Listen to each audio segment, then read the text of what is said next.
You're listening to Montreal Now with Aaron Rand and Natasha Hall on CJAD 800.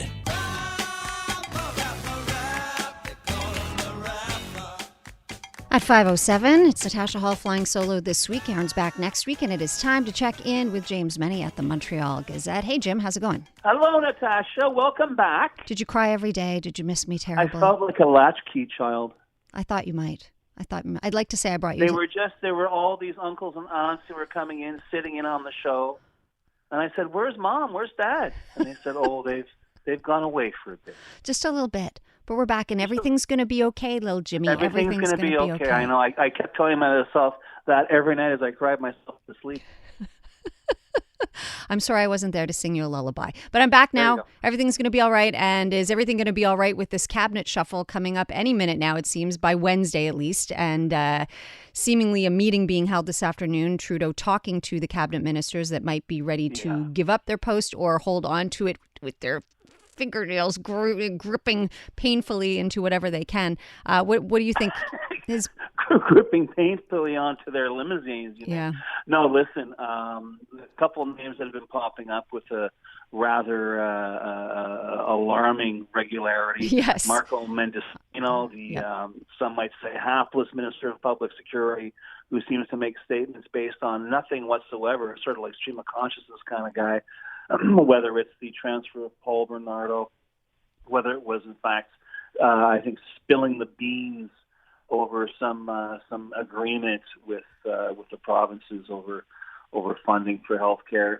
The other main suspect as well, the equally hapless Omar El Gabra, who I'm sure he's a fine fellow, but may well have been one of the worst federal transport ministers we've had in living memory.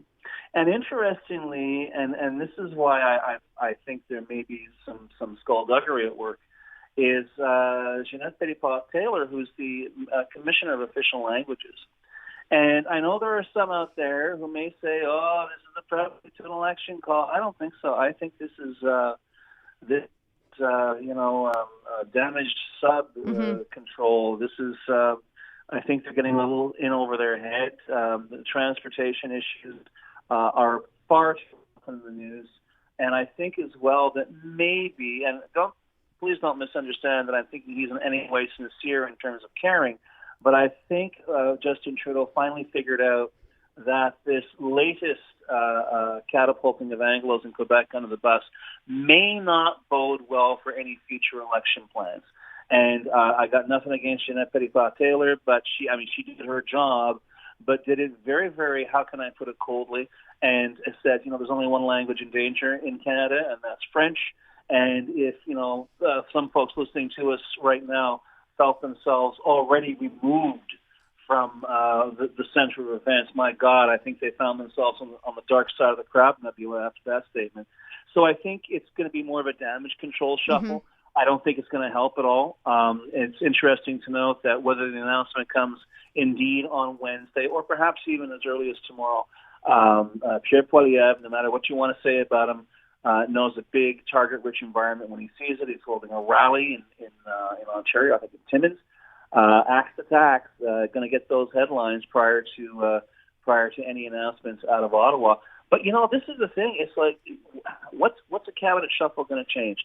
Everyone knows the PMO runs Canada. Everyone knows the PMO answers to Justin Trudeau.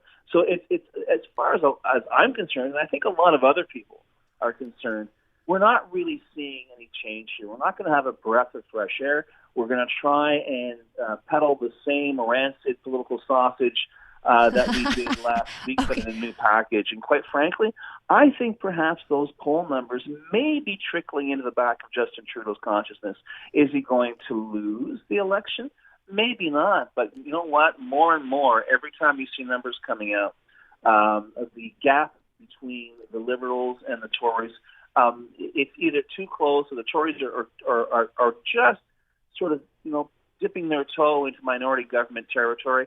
I really wonder if, to a certain extent, this cabinet shuffle is inspired perhaps by concerns that have been raised by the caucus itself. I really don't think there's going to be an election this year, Natasha. Probably next year. In fact, probably very likely next year. But I don't think this Liberal Party, this Justin Trudeau Party, is in any shape right now to hit the road campaigning. I think you're absolutely right. I think they might be a little bit better positioned after the cabinet shuffle, but the bottom line here is that this government is long in the tooth, right? And so any shuffling of the same old faces is still just going to feel like the same old faces. I'm so intrigued by your next headline, which says Montreal's dirty little open secret is making headlines again. What's this about, Jim? Because we're filthy little pigs, Natasha. Yes, we are. And listen, it's a perennial assignment. I used to give them out myself when I was an assignment editor at the Gazette. In the summer you go out, see how dirty the city is, and the city is plenty dirty. It is, especially in downtown, especially in commercial or tourist areas. And I'm not blaming the restaurateurs; they're doing what they have to do. But what I find intriguing is how, on the one hand, this administration likes to thump its chest and say that it's world class, and yet, to a certain extent, we're kind of small town.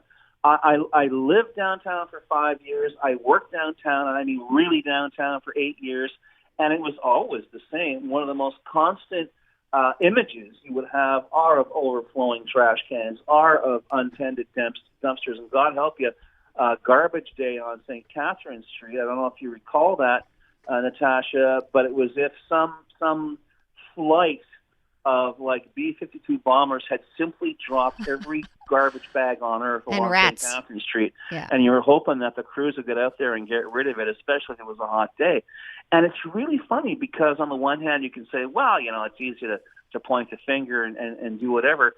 I don't know if you recall, Charles Lapointe was the head of Tourism Montreal. Mm-hmm. And back in 2007, he gave a speech, I think, in the Chambre de Commerce. I was there. And he essentially gave a lot of people a stroke, including then Montreal Mayor Gerald Tremblay, because he basically said the city is filthy. How can we expect tourists to come here when the place looks like a dump? Even when you drive from Dorval, you take you're coming in from Dorval to go to downtown Montreal. It's gotten worse, yeah. You're just on this lousy highway, then you get the city. It looks like it's falling apart, and it is. And on the one hand, people say, "Well, it's a matter of civic pride. People should, fill their." Yeah, you know what? I think they do. I think there is a real gap between those trash cans, even now, those trash cans being filled and empty. And guess what? It matters. It really, really matters. I know there are other issues that are that taking this administration's attention. I know there's a housing crisis. Downtown's in real trouble. I don't care how they try to spin it. Mm-hmm. And yes, we can always use more bicycle paths, I'm sure.